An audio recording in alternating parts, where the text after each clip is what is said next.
여러분 오늘 말씀을 읽다 보면 우리가 오늘의 주제는 예수님께서 인자가 오실 날을 위해서 깨어있으라 준비하라 이런 말씀이 오늘의 주제가 맞습니다.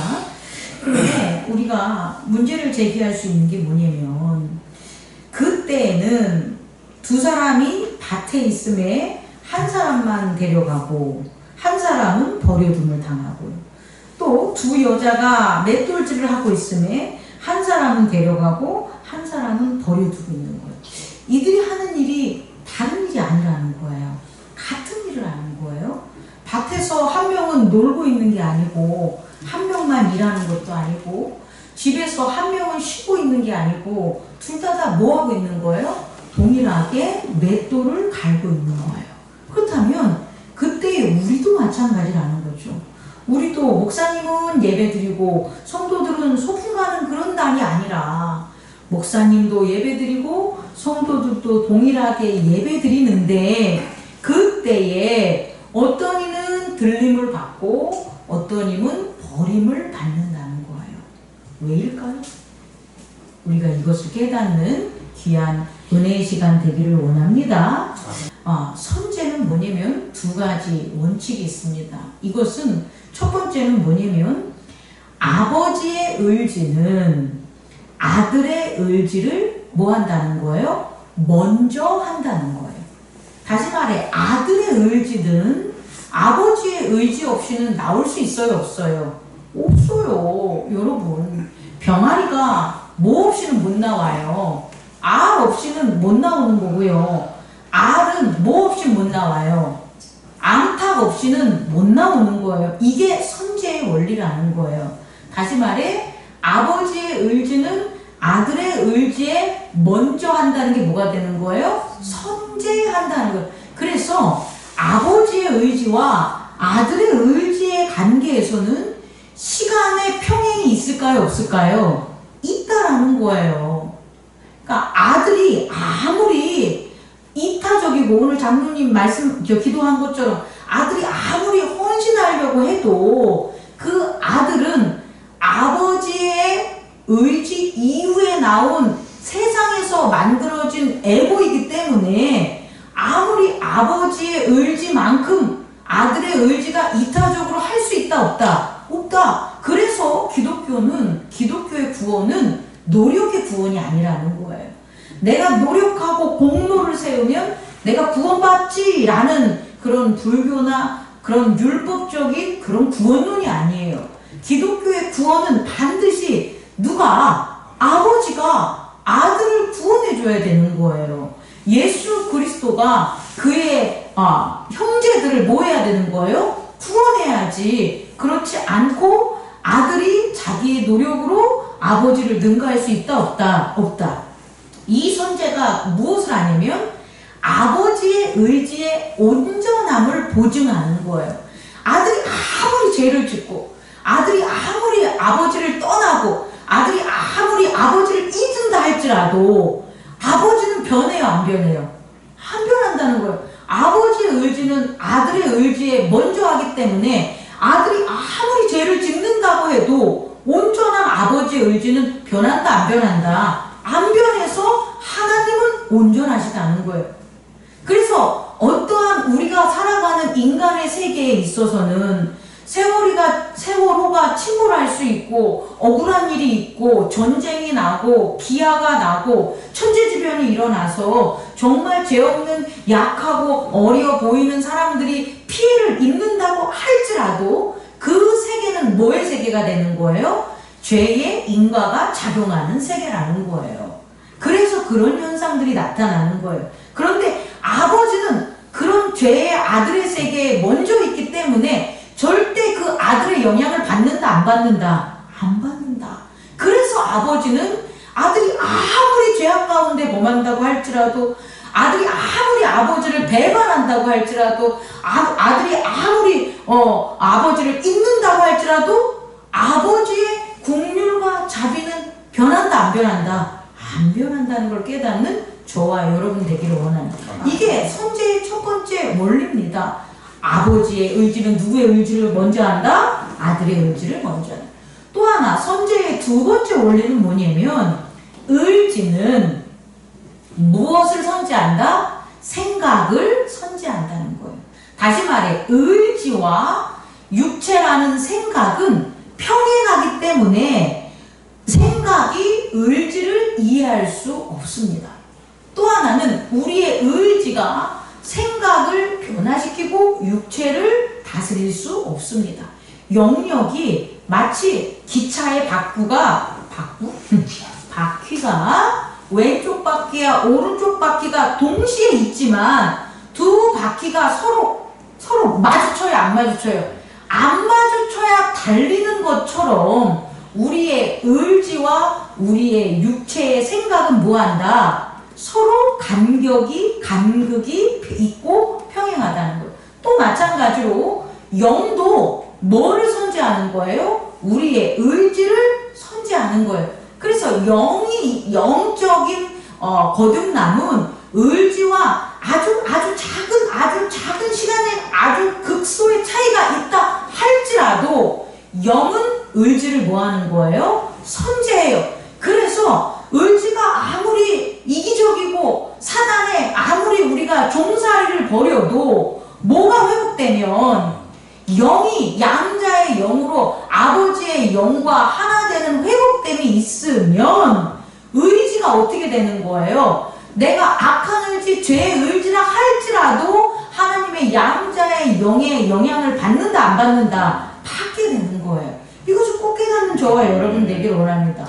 두 번째 선지의 원리는 의지는 뭘 앞선다? 생각과 육체적인 생각을 뭐한다? 앞선다라는 걸 깨닫는 저와 여러분 되기를 원합니다. 그래서 오늘 이런 일들이 벌어지는 거예요. 어떻게? 두 사람이 밭을 가는데 한 사람은 뭐 하는 거예요? 들림을 받고 한 사람은 들림을 못 받고, 맷돌을 가는데 한 여자는 들림을 받고 한 여자는 들림을 못 받는 거예요. 그렇다면 질문, 들림을 받은 자는 어떻게 했기 때문에 들림을 받을까요? 이걸 우리가 알아야 되겠죠. 이 선제의 원리 때문에 들림을 받을 수가 있는 거예요, 여러분. 여러분 되게 지금 오늘 상당히 어려운 말씀을 제가 할 겁니다. 여러분, 나 깨어 있어야지. 나 예수님이 언제 나 데려갈지 모르니까 나 깨어 있어야지. 이거 뭐로 하는 거예요? 내 생각으로 하는 거예요. 이게 생각이 깨어 있다고 해서 여러분 깨어 있습니까? 네, 자신 있게 얘기해 보세요. 깨어 있습니까? 깨어 있지 못해요. 내 의지로 내가 내 생각을 교정해서 내 의지로 내가 어떻게 하든지 잠자지 않고 내가 깨어 있어야지 내 의지로 한다고 해도 인간은, 이 육체는 뭐합니까? 3시간 하루 못 자고 24시간 못 자고 이틀 못 자고 3일 못 자고 6시간 못 자면 어떻게 되는 거예요? 쓰러지고 잠자고 의지를 포기하게 되는 거예요. 우리는 그동안 너무나 교만하고 너무나 이해 못하는 그와 같은 방식으로 예수 그리스도를 따르려고 했다라는 거예요. 그게 뭐냐면 내가 의지적으로 깨어 있으려고 하면 내 생각을 잘 다스리겠지. 내가 돈을 잘 벌려면 내 의지를 가지고 있으면 내가 돈이 잘 벌리겠지. 내가 건강하려는 의지를 가지고 내가 열심히 운동하면 내가 암이나 내가 여러 가지 사고 안 당하겠지 라고 여러분의 의지를 해봤자 그 의지가 무슨 의지이기 때문에? 창세 이후에 5, 6, 7정의 자기를 위하는 의지이기 때문에 이 의지는 나에게만 적용되는 거지 내가 속한 환경에는 적용이 돼요? 안 돼요? 안 돼요. 다른 의지들과 부딪혀서 오히려 싸우게 되는 거예요. 그래서 나는 건강하려고 노력하지만 병이 오고 스트레스를 받게 되고, 나는 돈을 벌어서 부자가 되려는 의지를 가지고 있지만 나보다 더 의지가 강한 돈 버는 사람이 내 돈 다 가져가게 되는 이런 일들이 벌어지게 되는 거예요. 다시 말해, 의지를 가지고 우리의 육체를 다스리면서 깨어있는 것은 뭐한 거다? 불가능한 거다. 그래서 오늘 말씀 마태복음 24장에 이 맷돌을 가는 여자가 둘 맷돌을 가는데 예수님이 오시니까 깨어있어야지 하면서 맷돌을 갈아서 들림을 받은 게 아니라는 거예요. 밭을 갈고 있는데 밭에 모내기를 하고 가는데 아 예수님이 오시니까 내가 깨어있어야지, 내 의지로 깨어있어야지 해가지고 그 밭을 갈아서 들림을 받는 게 아니라는 것을 꼭 깨닫는 저와 여러분 되기를 원합니다. 아멘. 그럼 어떻게 하면 우리는 이 들림을 받아 깨어날 수 있냐는 거예요. 뭘 것 같아요 여러분? 이 선제와 한 쌍을 이루는 게 뭐냐면 바로 예정이 되는 거예요. 예정. 하나님의 의지는, 아까 의지는 뭐를 선제한다 그랬어요? 행동, 생각을 선제한다 그랬잖아요. 그럼 아버지의 의지가 선제하는 거잖아요. 그럼 아버지의 의지가, 아버지는 의지만 있을 것 같아요? 아니, 아버지도 뭐가 있겠어요? 아버지도 생각이 있고 행동이 있을 거 아닙니까? 그 아버지의 생각과 행동이 이루어지는 게 예정이라는 거예요. 이해할 수 있겠습니까? 우리가 아버지의 뜻을 따르면 우리의 뜻은 뭐 하는 거예요? 사라지게 되겠죠. 우리의 뜻은 사라지고 아버지의 뜻이 드러나겠죠. 그럼 거기서 끝나는 게 아니라 뭐까지 있는 거예요? 내 행동과 내 생각으로 일을 하려는 미래적인 그 시간을 내 생각과 행동으로 보내는 게 아니라 아버지의 행동과 아버지의 생각이 나타나는 것들을 뭐 해야 되는 거예요? 기다리고 인내하는 게 바로 깨어있고 준비하는 거라고요. 우리가 깨어있고 준비하는 것은 다시 말해 내가 무언가를 위해서 내 의지로 내 몸을, 내 생각을 뭔가 행동하게 만드는 게 아니라 아버지의 의지에 순종해서 아버지가 이루는 행동을 뭐 하는 거다? 기다리는 거다.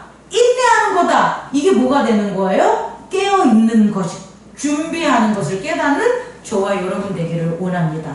다시 말해 밭을 둘이 가는데 한 사람은 아버지의 뜻에 맞게끔 순종하면서 동일하게 밭을 가는 거란 말이에요. 그럼 이 사람은 밭을 갈면서 뭘 기다리고 준비하겠어요? 아버지께서 주실 뭐가 되는 거예요? 그 결과, 행동, 예정을 기다리면서 밭을 갈지 않겠습니까? 그 깨어날 때 얘가 그렇게 깨어있으면 인자가 오시는 것을 안다, 모른다? 안다라는 거예요. 여러분 너무 어렵지만 이해할 수 있겠습니까? 우리가 오늘 예배를 드리는데 일주일을 한 시간은 세상에 가서 여러분 살라는 시간이 아니에요. 여러분이 이 육체와 가정을 유지하고 먹고 살기 위해서는 당연히 일을 해야 되겠죠. 아 예수님이 달란트 비유에게 달란트 주고 갈 때 너 달란트 땅에 파먹고 나 기다리라고 안 하잖아요. 그 달란트를 팔아서 장사하면서 기다리라고 하니까 우리가 열심히 일하면서 기다리는 건 맞죠? 근데 그 열심히 일하는 가운데 뜻을, 누구의 뜻을 찾아야 되는 거예요? 아버지의 뜻을 순종하면서 오늘 일주일 동안 아버지 내게 이 일하면서 시간을 주시고 이 가정을 주시고 이 교회를 주시는데 아버지의 뜻이 무엇이든 아버지의 뜻과 함께 하겠습니다 고백하며 기도하면서 일주일을 보내시라는 거예요. 그리고 그 의지와 함께 할 땐 반드시 아버지의 예정된 것을 깨닫기를 원합니다. 아버지의 예정이 내 몸을 통해서, 내 생각을 통해서 내 몸을 성령께 드리는 그 성령의 역사에 의해서 아버지의 예정이 제게 이루어지기를 원합니다. 마치 예수님을 따랐던 제자들이 호산나 다윗의 자손이여 하면서 갈 때 어떤 이는 나귀를 가져오고 나귀를 끌고 어떤 이는 잎사귀 종려나무 잎사귀를 깔고 어떤 이는 웃옷을 벗고 이 모든 것들이 자기의 의지로 한 게 아니라는 거예요. 여러분 그건 아버지의 의지가 예수 그리스도를 통한 구원과 부활이 있어서 아버지의 의지를 따르니까 내 몸을 사용하십시오 하는 아버지의 의지에 순종함으로 그들의 몸이 내가 나귀를 준비하는 그 예정이 되네. 내가 종려나무를 꺾는 그 예정을 내가 이루네. 내가 옷을 벗어서 내가 까는 그 예정을 이루네라는 나의 몸이 아버지의 의지가 아버지의 행동과 생각을 하게 하는 것에 내 몸이 뭐 하는 거예요? 드려지는 것을 깨닫는 않는 저와 여러분 되기를 원합니다. 그게 뭐 하는 거다? 깨어있는 거다라는 것을 우리가 꼭 명심하기 바랍니다. 지난주에 저는 두 장례식을 경험했습니다. 한 장례식은 있잖아요. 어떤 거냐면 깨어서 준비한 장례식이었어요. 아니 말이 쉽지. 6개월, 7개월 되셨죠? 6개월, 7개월 죽음을 목도에 두고 지금 나 빨리 죽고 싶죠? 왜? 몸이 힘들고 아프니까. 먹는 것도 없는데 나는 정말 막 몸이 말라가면서 다 쭉쭉쭉쭉 할 수 있는 건 아무것도 없고 병상에 누워있는데 얼마나 고난스럽고 힘들고 고통스럽겠습니까? 근데 한 분은 아버지가 나를 영접할 예수 그리스도가 나를 맞이할 준비를 하면서 기다린 한 분이 있으셨어요. 우리 장로님의 어머니. 그 어머니는 기다리신 거예요. 준비를 하셔가지고 내가 예수님 만나러 갈 때 나는 어떻게 만나야지, 내가 그걸 갖다가 누워서 의식이 있는 순간순간마다 기도를 준비하지 않겠습니까? 그러면서 몸이 힘들고 어려운 것들을 이겨내서 그게 6개월이에요. 우리는 3일만 아파도 하루만 힘들어도 죽어 나가 떨어질 것 같이 우리의 의지가 난리 부르스를 치고 생각이 막 죄를 지려고 하지만 그게 아니라 예수님 영접하는 그 순간 6개월이라는 아주 긴 시간, 아마 600년 같을 겁니다. 그 시간을 인내하면서 준비하면서 장례를 본인 스스로 그 때를 준비하신 한 분이 있었다는 거예요. 내가 하나님의 소천해주면 나의 그 장례 예배를 가족과 함께 드려준 목사님에게 무엇을 드릴까?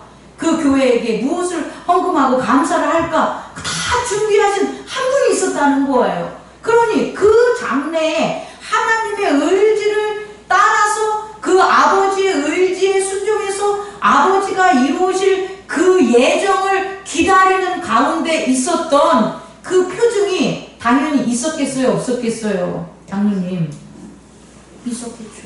해준 거예요. 그런데 어떤 사람은 그걸 모르는 거예요.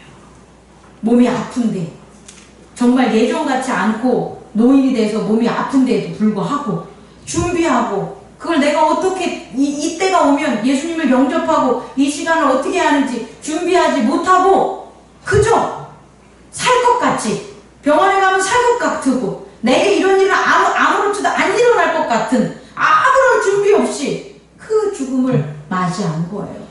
그 장례식은 얼마나 번잡하고 얼마나 시장 같고 그 장례식이 하나님의 나라의 유산과 유업을 물려주거나 그것을 보여주는 것은 없었습니다. 그런 것 같아서 목사를 통해서 특별하게 꿈의 계시를 줘서 가르쳐줘서 목사가 가서 기도를 해주고 그리고 그것에 대해 준비하라고 그렇게 얘기를 했어도 그걸 듣는 사람이 그걸 깨닫지 못하고 지나는 장례식을 저는 보았습니다. 여러분, 우리도 그럴 거라는 걸 꼭 잊지 않는 저와 여러분 되기를 원합니다. 아버지의 의지에 순종한 자는 아버지가 행하시는 예정을 기다리고 있는 게 깨어있고 준비하는 자임을 꼭 여러분들이 명심하기 바랍니다. 끝으로 여러분, 하나님의 나라와 법은 우리가 생각하는 시간과 차원이 다르다라는 것을 마지막으로 가르치면서 전하면서 말씀을 마치려고 합니다. 여러분, 꽃은 언제 핍니까? 봄에 피죠. 근데 봄에 피는 꽃은 뭐 다음에 피는 거냐? 겨울 다음에 피는 거예요. 우리는 봄부터 시작하는 것 같지만 그렇지 않습니다. 겨울부터 시작하는 거예요.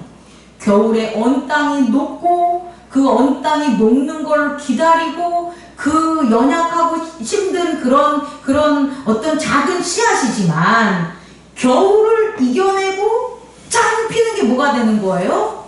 꽃이에요. 우리도 마찬가지.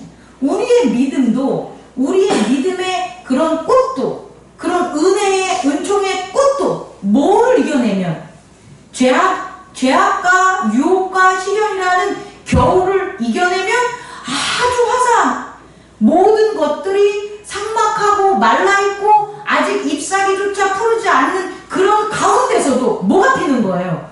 꽃이 피는 거예요, 여러분. 꽃은 이렇게 피는 거예요. 그리고 그 꽃이 피는 이유는 겨울을 이겼다는 뭐가 되는 거예요? 유혹을 이겼다는 승리의 그런 모습이 바로 뭐가 되는 거예요? 꽃이 환하게 피는 거예요. 그리고 꽃이 바로 뭐 하는 거? 바로 뭐 하냐? 열매를 맺는 거예요. 꽃이 지면서 무엇을 하는 거냐? 뭐 성장을 하고 가지가 나고 잎사귀가 나고 해가지고 열매가 맺는 게 아니에요, 여러분. 어떻게? 꽃이 피면 반드시 뭐가 맺는 거예요? 그 꽃이 진 그 자리에 뭐가 맺는 거다? 열매가 맺는 거. 왜? 나비가 오고 꿀이 오고 벌이 오고 해가지고 열매를 맺는 거예요. 이걸 꼭 깨닫는 저와 여러분 되기를 원합니다. 우리가 꽃처럼 믿음에 활짝 펴야 돼요. 뭐를 이기고 고난과 시련과 유혹을 이겨내고 꽃처럼 펴서 많은 사람에게 하나님께 사랑하고 이웃께 사랑함으로 그 활짝 핀 꽃이 바로 뭘 맺는다? 열매를 맺는 저와 여러분 되기를 원합니다. 그럼 그 다음에 일어나는 게 뭐냐? 가지가 연해지는 거예요. 꽃이 핀 나무가 겨울 내내 앙상하고 딱딱하게 있었는데 꽃이 펴서 열매를 맺어야만 그때 그 나무는 겨울에 딱딱한 나무가 아니라 새순 새 가지들이 가지가 연하게 만들어져서 거기서 잎이 나는 거예요, 여러분. 이해할 수 있겠습니까? 잎이 나서 가지가 무럭무럭 자라가지고 열매가 맺는 게 아니라는 걸 깨닫는 저와 여러분 되기를 원합니다. 그러면 그렇게 가지가 연해져서 잎이 나면 뭐가 오는 거다?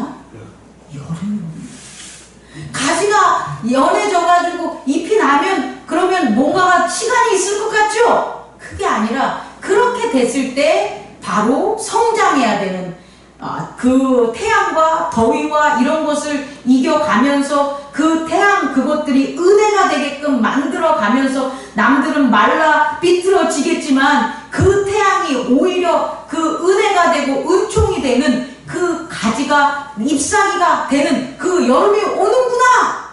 이것을 깨달아야 된다고요. 우리도 마찬가지라는 거예요.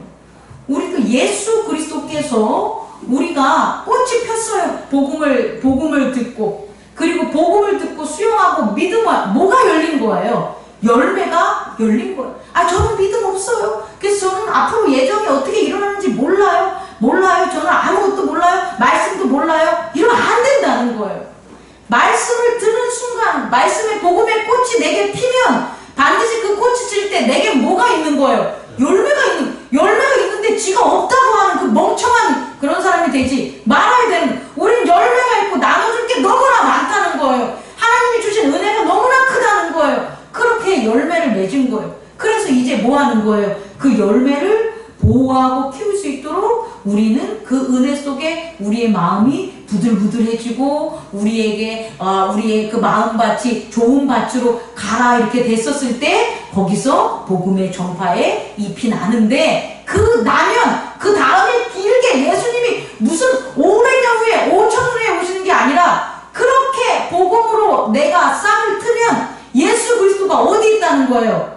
문 밖에 있다라는 거예요. 문 밖에. 모든 이들에게. 제가 30년 전에 예수님을 영접해가지고 그때도 예수님은 제 문 밖에 계셨고 지금 와가지고 영접한 자도 예수님이 어디 계시는 거예요? 문 밖에 계시는 거예요. 바로 문 밖에. 문 밖에 계셔서 뭐 하시겠어요? 들어올 그 때를 기다리고 계시는 거예요. 하나님께서 정한 그 때를 기다리고 계시는 거예요. 근데 문 밖에 계심으로 우리에게 들려주시는 거예요. 음성을 들려주시는 거예요. 만나지 못해도 문 밖에서 음성을 들려주심으로 우리가 그 연한 가지에서 잎사귀가 나서 그 좋은 땅에 30배, 60배, 90배의 열매를 맺게끔 문 밖에서 예수님이 우리에게 음성을 들려주시고 하나님 나라를 가르쳐주시고 우리를 갖다 뭐 하시는 거예요? 지켜주시는 거예요, 여러분. 멀리 떨어졌다! 어느 순간 예수님이 갑자기 와가지고 문 밖에서 뚝뚝 뚫려서 우리를 갑자기 가게 하는 게 아니라 하나님 아버지의 의지 가운데 순종하면서 하나님의 예정이 이루어지는 생각과 행동이 이루어질 걸 기다리는 그 가운데 우리 문 밖에 누가 계시는 거다? 예수 그리스도가 계심을 깨닫는 저와 여러분 되기를 원합니다. 그리고 언제든 하나님의 그 되면 예수님은 우리를 만나주시는 거예요. 근데 그거를 잊고 살면 된다, 안 된다? 안 된다. 깨어있는 저와 여러분 되기를 원합니다. 여러분 깨어서 예수를 영접할 그때를 늘 기다리며 하나님의 예정을 기다리며 준비하는 저와 여러분 되기를 축원합니다. 기도하겠습니다. 거룩하신 하나님 아버지,